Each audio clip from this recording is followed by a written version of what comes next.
Shalom saudara-saudara yang dikasihi oleh Tuhan.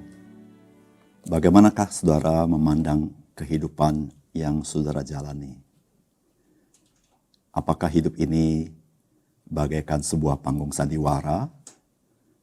Ataukah hidup ini ada sebuah tujuan yang Tuhan berikan kepada kita? Cara kita memandang hidup kita mempengaruhi sikap kita dan perilaku kita di dalam kehidupan kita. Salam jumpa dalam program Tuhan adalah Gembalaku. Pernahkah saudara menonton sebuah drama yang diangkat dari kisah nyata, yang seringkali ada title disebut dengan True Story? Saudara, mengapa para pegiat seni mengangkat sebuah kisah nyata ke dalam panggung sandiwara? Karena mereka melihat ada nilai-nilai tertentu yang mereka ingin sampaikan kepada publik. Tapi bisa juga karena alasan komersial. Tapi pernahkah saudara melihat sebuah drama yang dibuat oleh manusia untuk menyangkali kebenaran? Tetapi manusia tidak sadar drama itu telah menyatakan kebenaran yang sesungguhnya. Saudara, inilah yang akan kita renungkan dari firman Tuhan di dalam Matius pasal 27 ayat 27 sampai 31. Kemudian serdadu-serdadu wali negeri membawa Yesus ke gedung pengadilan. Lalu ia memanggil seluruh pasukan berkumpul sekeliling Yesus. Mereka menanggalkan pakaiannya dan mengenakan jubah ungu kepadanya. Mereka menganyam sebuah mahkota duri dan menaruhnya di atas kepalanya, lalu memberikan dia sebatang buluh di tangan kanannya. Kemudian mereka berlutut di hadapannya dan mengolok-olokkan dia, katanya, "Salam, hai Raja orang Yahudi." Mereka meludahinya dan mengambil buluh itu dan memukulkan ke kepalanya. Sesudah mengolok-olokkan dia, mereka menanggalkan jubah itu daripadanya dan mengenakan pula pakaiannya kepadanya. Kemudian mereka membawa dia keluar untuk disalibkan. Saudara yang kasih Tuhan, apa yang kita baca dari bagian firman Tuhan ini adalah sebuah panggung sandiwara yang dibuat oleh serdadu-serdadu Romawi. Panggung ini dibuat oleh mereka karena mereka tidak percaya kepada siapakah Yesus. Dan drama yang mereka lakonkan adalah sebuah pelecehan, sebuah olok-olok kepada Tuhan Yesus. Saudara yang kasih dalam Tuhan, apakah Tuhan bisa diolok-olok? Kenyataannya bisa. Tetapi sebenarnya tidak bisa. Karena dialah yang memegang sejarah di dalam dunia ini. Dialah yang berdaulat atas segala sesuatu. Saudara, hal ini kita bisa dapatkan dari pesan firman Tuhan hari ini kepada kita. Saudara, yang pertama, kayu salib sesungguhnya mereka harapkan agar orang bisa menyangkali siapa Yesus. Tetapi kenyataannya, kayu salib justru memproklamasikan siapakah Yesus Kristus. Ketika saudara membaca firman Tuhan hari ini, ayat 27 sampai 31, maka di antara ayat-ayat itu persis di tengah-tengahnya, itulah kalimat olok-olokan dari para serdadu yang mengatakan, "Salam, hai Raja orang Yahudi." Saudara, ini menjadi sentral pemberitaan siapakah Yesus Kristus.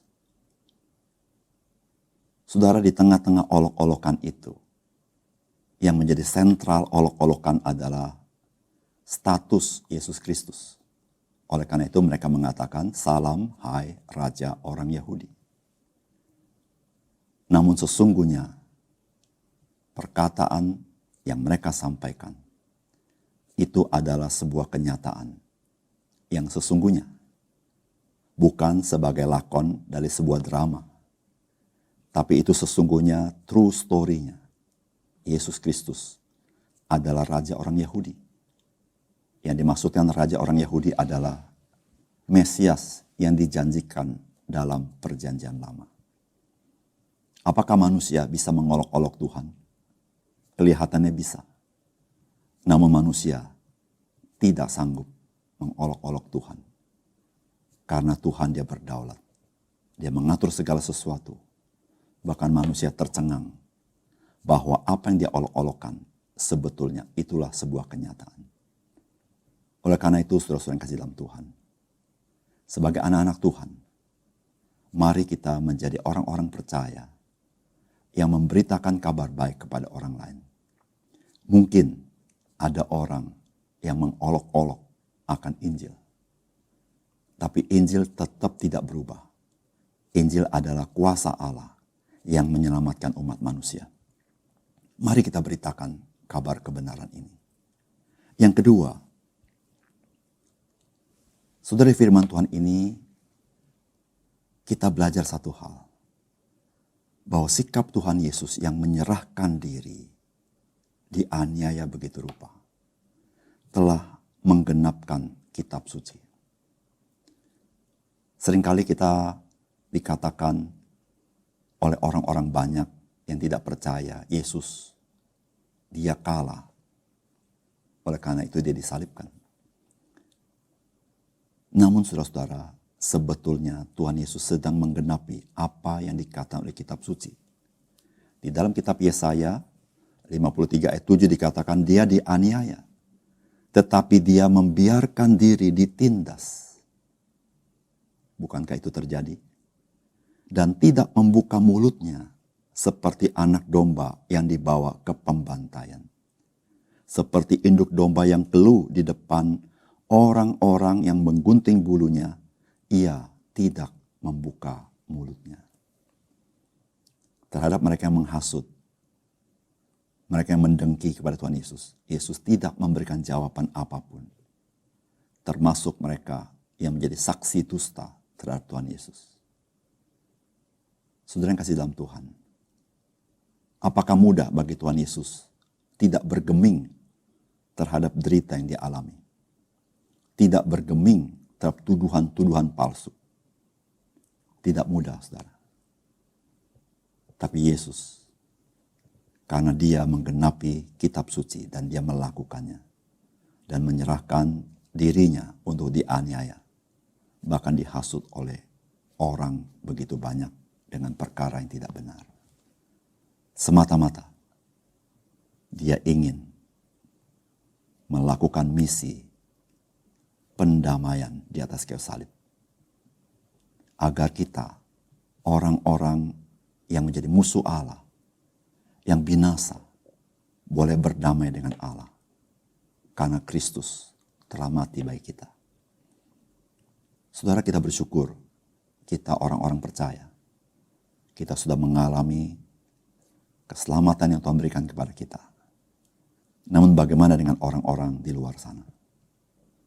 Biarlah dengan kasih Kristus melalui hidup kita menjadi sebuah kesaksian bagi banyak orang. Bahwa dia adalah sesungguhnya juru selamat dunia ini.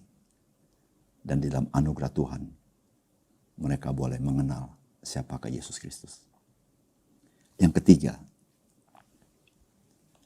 apa yang kita baca dari firman Tuhan hari ini, perbuatan-perbuatan yang melecehkan Tuhan Yesus. Namun penghinaan yang begitu rupa justru menyatakan siapakah Yesus Kristus. Saudara, serdadu-serdadu Romawi melecehkan Tuhan Yesus dengan cara bermain drama. Drama yang ditampilkan adalah drama ketidakpercayaan siapakah Yesus. Tetapi drama ketidakpercayaan justru menjadi true story tentang siapakah Yesus. Tuhan Yesus dari kepala sampai kaki tidak ada yang tidak dianiaya. Artinya dia menyerahkan seluruh tubuhnya untuk menanggung dosa manusia. para serdadu, mereka menanggalkan pakaian Tuhan Yesus dan memakaikan kepadanya jubah ungu. Saudara, jubah ungu adalah jubah daripada imam besar. Sebelum Yesus naik ke atas kayu salib, dia dikenakan jubah ungu.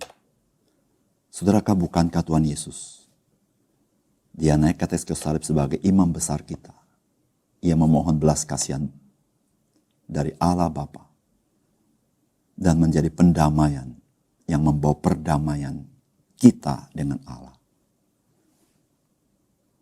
Saudara, Alkitab juga mencatat bahwa para serdadu itu memakaikan mahkota duri di atas kepala Tuhan Yesus.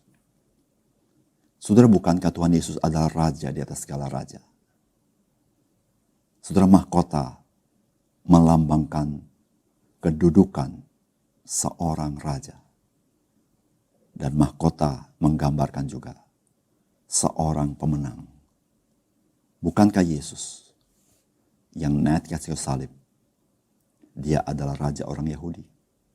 Dan dia menang dengan dia mati di atas kayu salib. Karena pada hari yang ketiga dia akan bangkit. Sehingga semua lutut bertelut, setiap lidah mengaku bahwa dia adalah Tuhan. Saudara yang kasih dalam Tuhan, drama ketidakpercayaan menggambarkan kebenaran yang sesungguhnya. Siapakah Yesus Kristus? Tidaklah seorang manusia yang mampu melawan kebenaran Tuhan. Bahkan ejekan-ejekan manusia justru Tuhan membalikkannya. Sehingga manusia tercengang bahwa mereka melakukan semuanya itu. Dan mereka sedang menyatakan apa yang sesungguhnya yang terjadi. Oleh karena itu, saudara-saudara yang kasih dalam Tuhan, marilah kita sebagai orang percaya, kita tunduk kepada kebenaran Tuhan. Kita mau melakukan apa yang Tuhan mau dalam hidup kita. Sehingga kita boleh menjadi saksi-saksi Kristus di tengah dunia ini. Yang menyatakan kebenaran dia. Mari kita berdoa. Bapa surga, terima kasih untuk kebenaran firman Tuhan. Kami seringkali kecewa, kami seringkali sedih kalau mendengar orang begitu mengolok-olok Engkau. Bahkan mengolok-olok Injil dan sebagainya. Tapi dari sini kami belajar bahwa Tuhan, Engkau tidak bisa dipermainkan. Engkau Tuhan yang berkuasa. Engkau Tuhan penuh hikmat. Dan ajar kami ya Tuhan, supaya kami tetap berfungsi sebagai anak-anak Tuhan. Kami tetap mengasihi banyak orang yang membutuhkan Injil. Dan berikan kami keberanian memberitakan kabar baik kepada orang lain. Karena memang sesungguhnya ya Tuhan, siapakah Yesus Kristus sangat dinyatakan dalam kitab suci. Sehingga kami boleh berdiri teguh atas kebenaran. Dan di dalam anugerah Tuhan, kami boleh melayani orang lain. Ya Tuhan, terima kasih untuk firman-Mu yang meneguhkan iman kami kepada Yesus Kristus dalam hidup kami. Hari ini kami serahkan hidup kami kepada Tuhan. Jadikan kami saksi hidup di tengah-tengah dunia ini. Supaya banyak orang boleh mengenal siapakah Yesus. Dan mengalami hidup yang berkelimpahan daripada Tuhan.